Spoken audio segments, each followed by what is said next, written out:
अल्लाहुम्मा सल्लि व सल्लिम व बारिक अला सय्यिदिना मुहम्मदिन व अला आलिहि व अस्हाबिहि अजमाइन।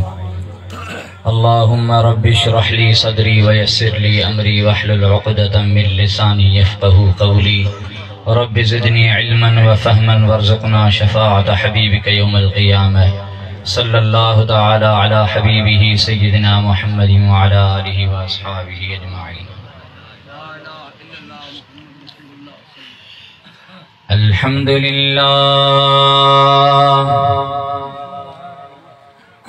अल्हम्दुलिल्लाहि रब्बिल आलमीन वल आक़िबतु लिल मुत्तक़ीन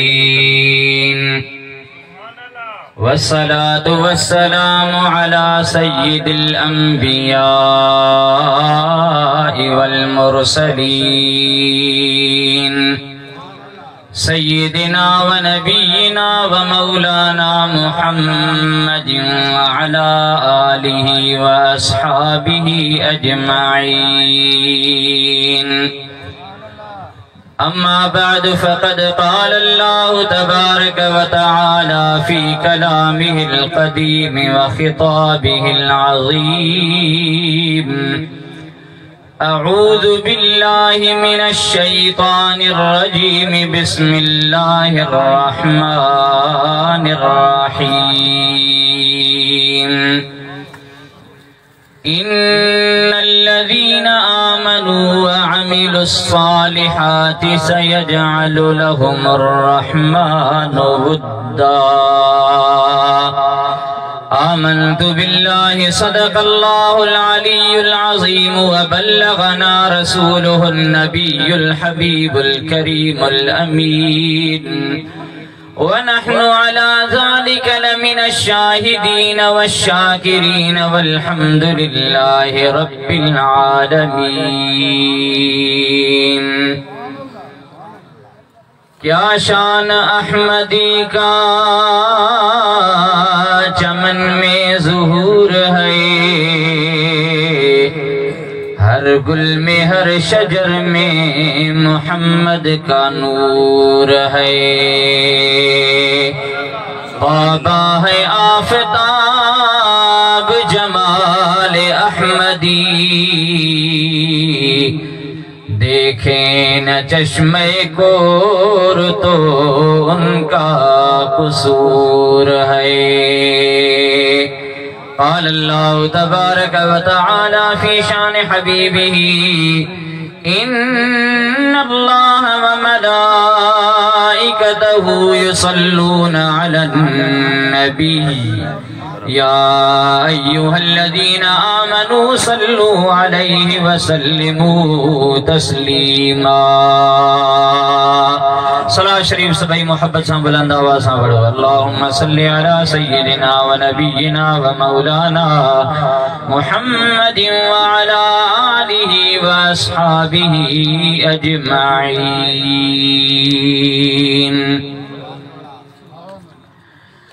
मौजा निहायत वाजिबुल एहतराम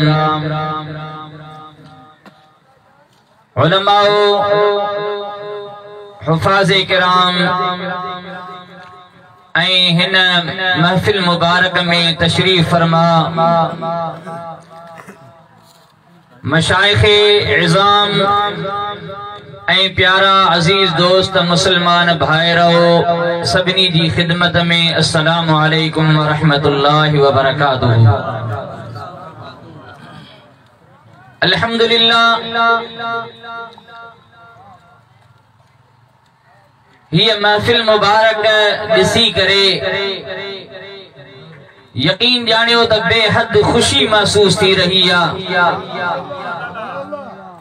हज़रत गौसुल आलमीन रज़ियल्लाहु तआला अन्हु व अरदाह जा जेके मुरीद फ़क़ीर आहिन उन्हनि भी ये सोहनी रिवायत शुरू करे छॾी आहे त उन्हनि बुज़ुर्गनि जा अज़ीम शान दिहाड़ा उन्हनि जा उर्स या उन्हनि जी ज़िंदगी मुबारक ते उन्हनि जो ज़िक्र ॿुधण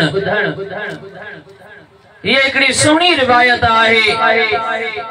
जेके भी औलियाए किराम जलीलुल क़दर जेके थी गुज़रिया आहिनि, जिन जूं ख़ानक़ाहूं अल्हम्दुलिल्लाह अॼु बि ज़िक्र फ़िक्र सां आबाद आहिनि, असांजी रूहानी जिन सां निस्बत आहे, उन्हनि पंहिंजे मशाइख़ किराम जो ज़िक्र ॿुधंदा रहूं त जीअं अञा बि असांजी निस्बत उन्हनि सां मज़बूत थिए ऐं यकीन ॾियारियो त फैज़ हासिल करण जो वाहिद मुनज़्ज़म तरीक़ो इहो ई हूंदो आहे त पंहिंजे मुर्शिद सां निस्बत मुहब्बत वारी मज़बूत रखिजे। इंशाअल्लाहुल अज़ीज़ हीअ महफ़िल मुबारक मंबअ रुश्द हिदायत कुतुबुल अक़ताब वक्त जे कामिल वली हज़रत गौस बहाउल हक़ वद्दीन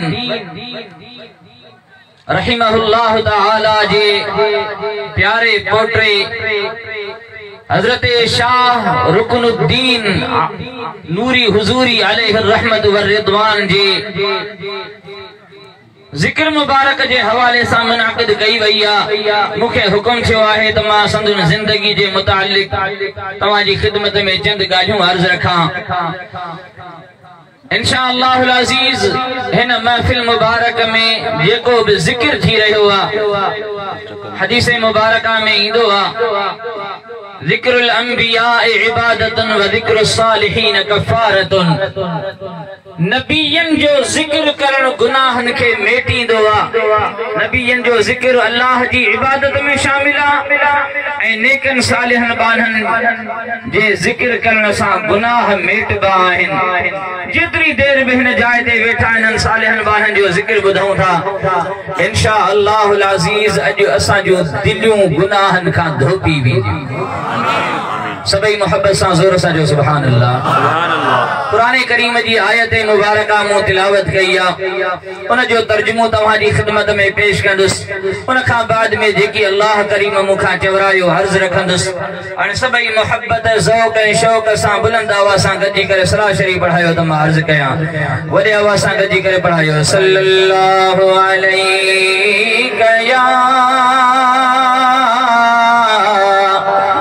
या रसूल अल्लाह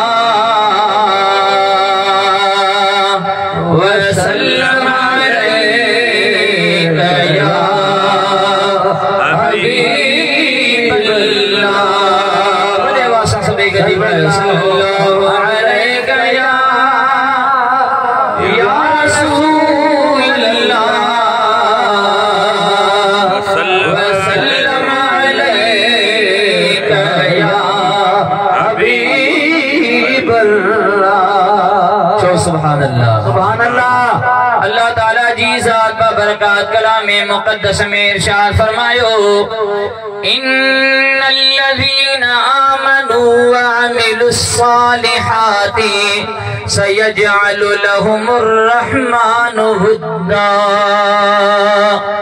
रब करीम जी ज़ात बरकत इरशाद फरमायो बेशक जिन शख्सन ईमान आंदो ऐं सालिह अमल कयाऊं अन करीब रब रहमान उन्हनि जे लाइ मोहब्बत पैदा फरमाईंदो। चो सुभान अल्लाह। जिन ईमान आंदो आहे सालिह अमल कयाऊं, ईमान जो मतलब आहे त अक़ीदो जिन दुरुस्त रखियो आहे ऐं सालिह अमल कयाऊं। अल्लाह ताला जी ज़ात बरकत इरशाद फरमायो सयजअलु लहुमुर रहमानु वुद्दा। अन करीब रहमान उन्हनि जे लाइ मोहब्बत पैदा फरमाईंदो। मुफस्सिरन सगोरन इन जा ब मतलब लिखिया आहिनि। रब करीम उन्हनि जे लाइ मोहब्बत पैदा फरमाईंदो। हिकिड़ो त मक़सद इहो आहे त अल्लाह ताला जी ज़ात बरकत जे तरफ़ां उन्हनि भलारन बानन खे रब करीम पंहिंजी मोहब्बत अता फरमाए छॾींदो। ॿियो मतलब इहो आहे त रब करीम पूरी मखलूक जे दिलनि में उन्हनि शख्सन जी मोहब्बत विझी छॾींदो आहे। सुभान अल्लाह।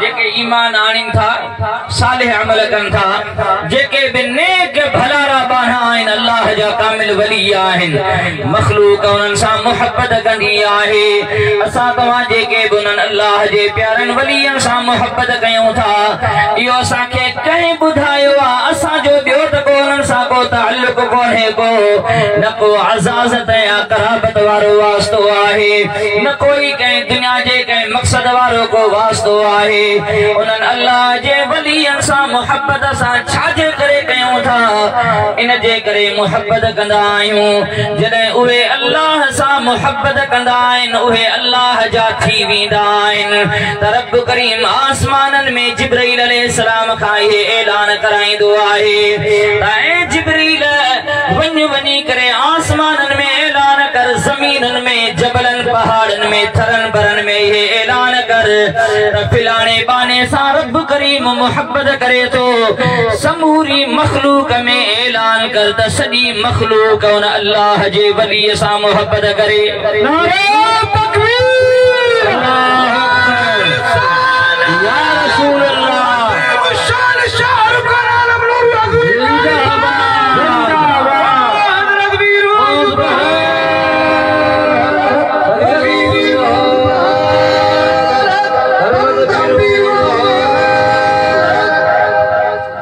अल्लाह जे वली सां असांजी मुहब्बत तॾहिं थींदी आहे जो इहो ऐलान आसमाननि ते थींदो आहे ज़मीनुनि में इहे ऐलान थींदा आहिनि त अल्लाह फिलाणे बाने सां मुहब्बत करे थो तंहिंजे करे तव्हां बि उन सां मुहब्बत कयो पोइ नतीजे में इंसान त छा पर हक़ीक़त ॿुधायांव त झंग जा जेके फाड़ींदड़ जानवर आहिनि उहे बि उन्हनि सां मुहब्बत कंदा आहिनि हिकिड़ी हदीस मुबारक आहे रसूलुल्लाह सल्लल्लाहु अलैहि वसल्लम जो हिकिड़ो सहाबी हुयो असुल नालो त हुनजो ॿियो हुयो पर हिकिड़ो भेरो हुन छा कयो लश्कर जंग ते वञी रहियो हुयो सहाबी सगोरा थकिजी पिया सामान पंहिंजा लाहे रखियाऊं उन सहाबी सगोरे ॿियनि खे दोस्तनि खे चयो त छाजे करे वेही रहिया आहियो जेकॾहिं तव्हां सामान जंग जो खणण खां जेकॾहिं थकिजी पिया आहियो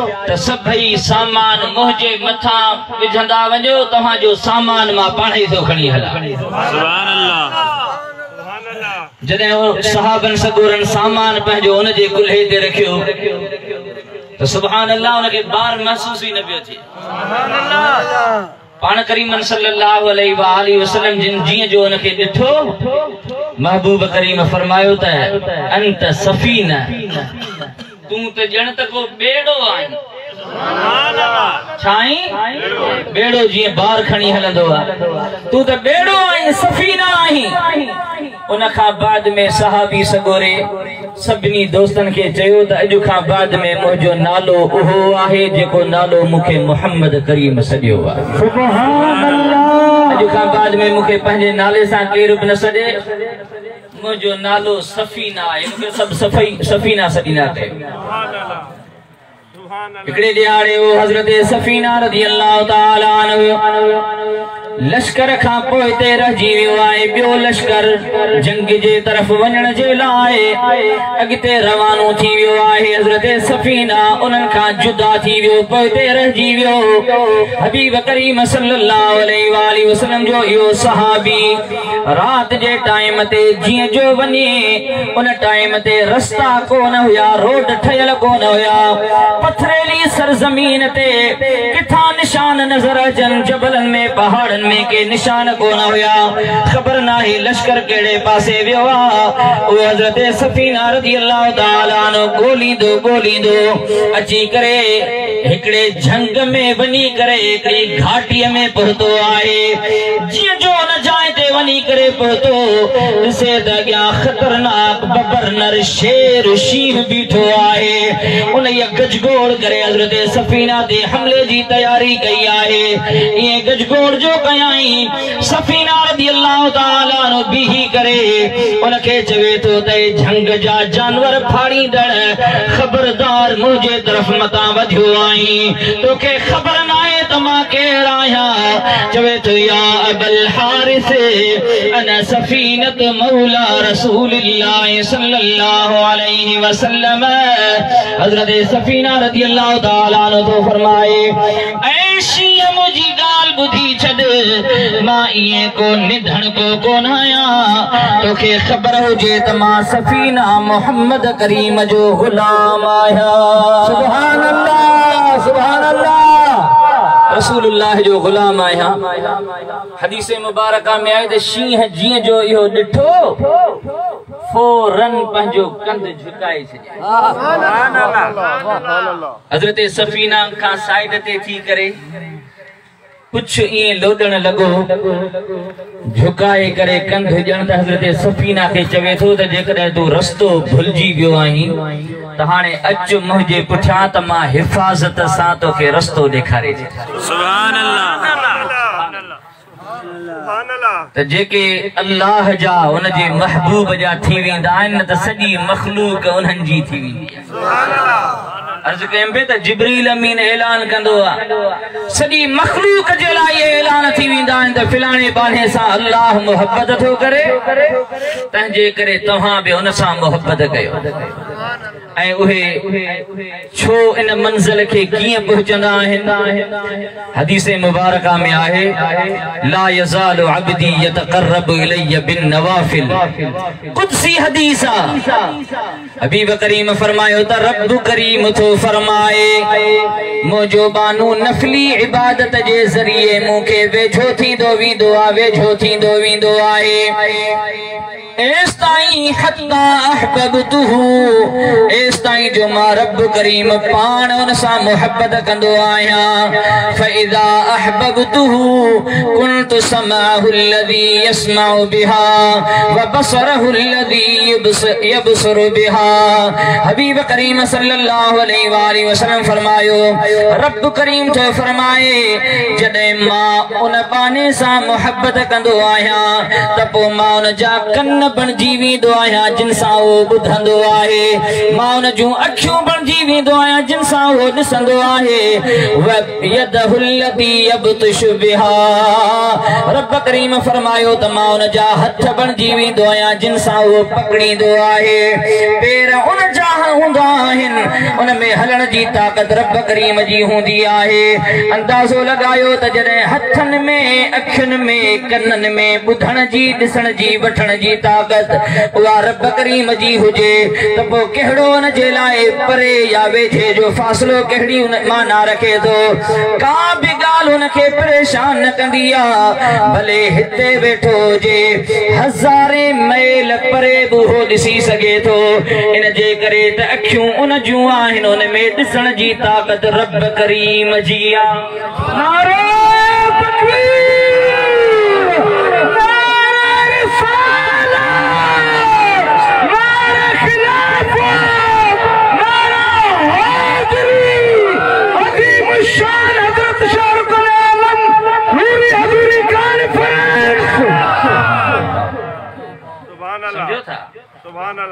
ताकत कंहिंजी हूंदी आहे ॾिसण जी अल्लाह जी।